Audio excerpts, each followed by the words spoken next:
Depuis la nuit des temps, l'humanité a été guidée par des prophètes envoyés par Allah.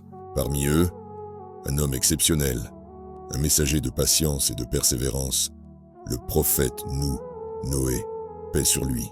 Son histoire est un puissant rappel de la miséricorde d'Allah, de l'endurance face à l'adversité et de la conséquence de l'incrédulité. Aujourd'hui, plongeons ensemble dans l'histoire du premier messager envoyé à l'humanité. Après le prophète Adam, alayhi salam, les hommes restèrent longtemps sur la voie du monothéisme.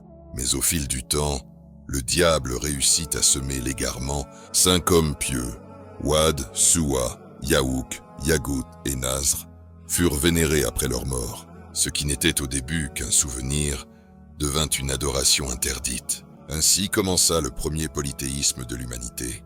Allah choisit alors parmi eux un homme vertueux, Nuh, alayhi salam.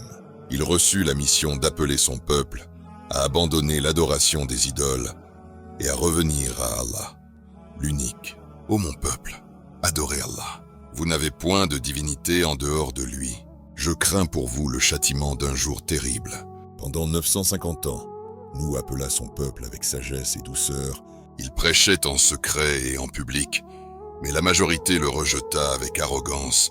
Seigneur, j'ai appelé mon peuple, nuit et jour, mais mon appel n'a fait qu'accroître leur fuite. Les riches et les notables méprisaient son message, disant « Seuls les pauvres et les faibles te suivent. » Allah révéla alors à Nuh que plus personne ne croirait en lui, sauf ceux qui avaient déjà accepté la foi.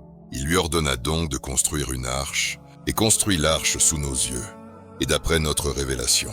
Et ne m'interpelle plus au sujet des injustes, car ils vont être noyés. Les gens se moquaient de lui. Un bateau en plein désert, riait-il. Mais Nuh persévéra, car il savait que la promesse d'Allah est vérité.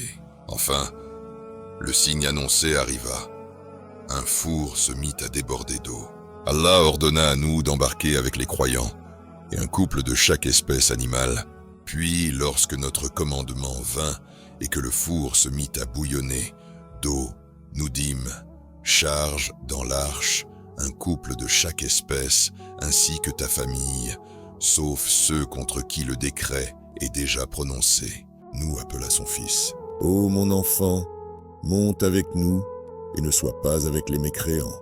Mais son fils répondit, je vais me réfugier sur une montagne qui me protégera de l'eau. Mais il fut englouti par les vagues, car nul ne peut échapper au décret d'Allah.